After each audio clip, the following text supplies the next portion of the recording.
Kitab Keluaran. Di video pertama, kita sudah menggali pasal 1-18 yang menceritakan kisah dasar tentang bagaimana Allah menyelamatkan bangsa Israel yang telah diperbudak dengan cara melawan dan mengalahkan Firaun sambil menawarkan jalan keluar melalui darah anak domba Paskah. Lalu Allah membebaskan umatnya dengan cara membawa mereka menyeberangi lautan dan melewati padang gurun.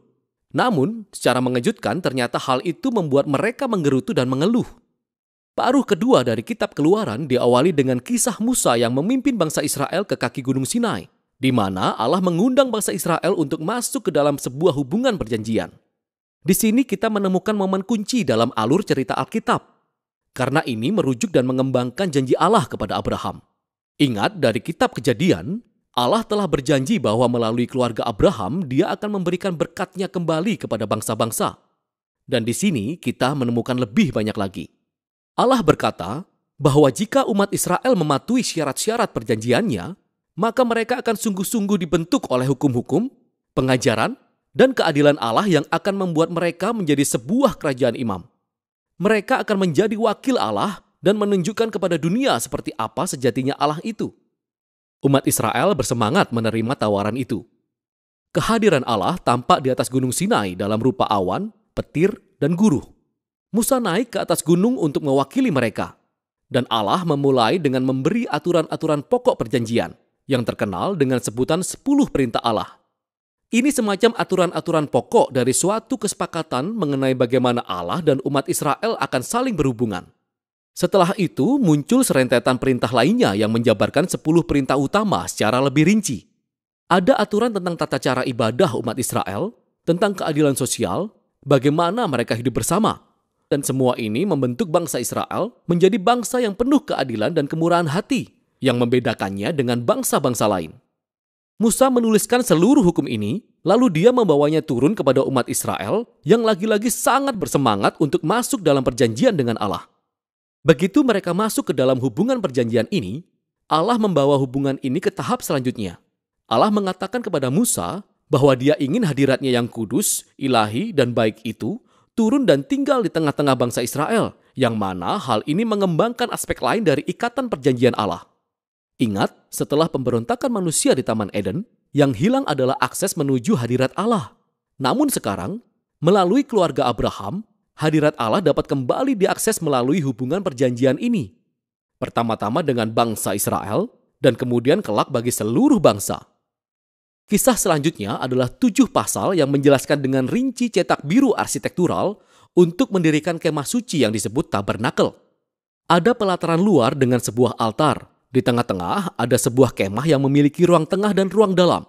Di dalam ruang dalam, yang disebut ruang Maha Kudus, terdapat sebuah kotak emas yang disebut tabut perjanjian. Ada kerup-kerup di atasnya.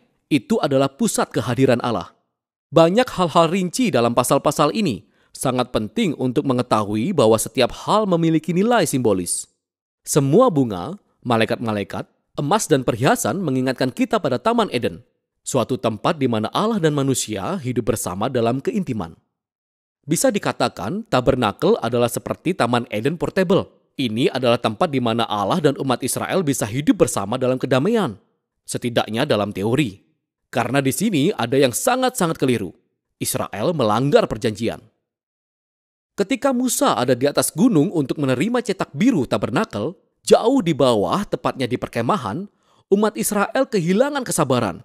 Mereka meminta saudara Musa yang bernama Harun untuk membuat patung anak lembu emas, supaya mereka dapat menyembahnya sebagai Tuhan yang telah menyelamatkan mereka dari perbudakan di Mesir.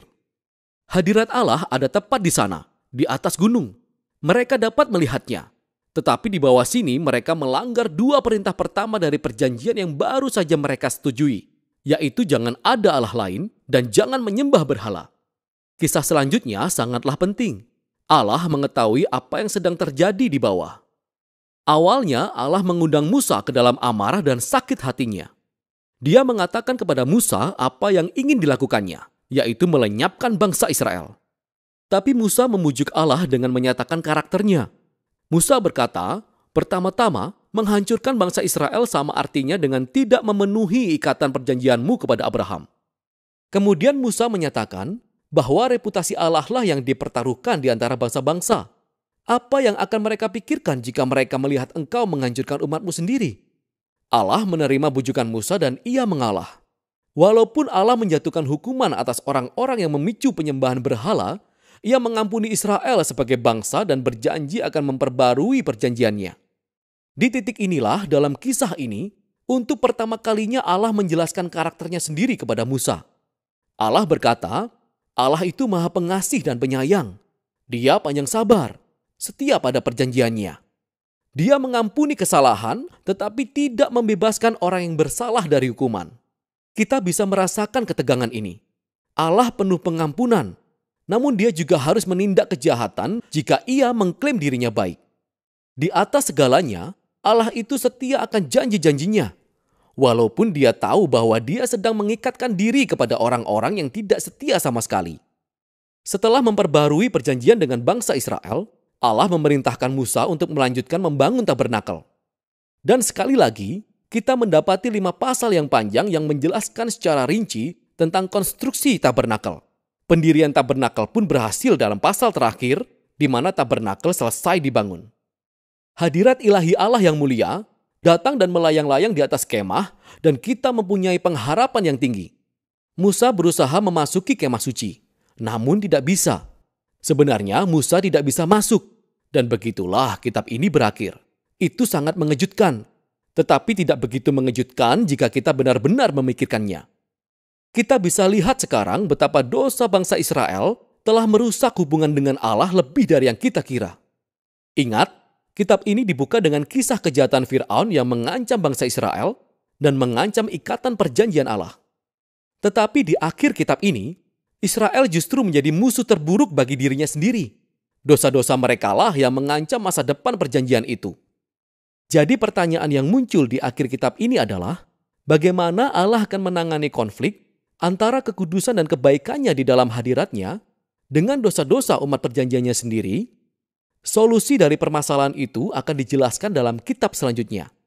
Untuk sekarang, itulah kitab Keluaran.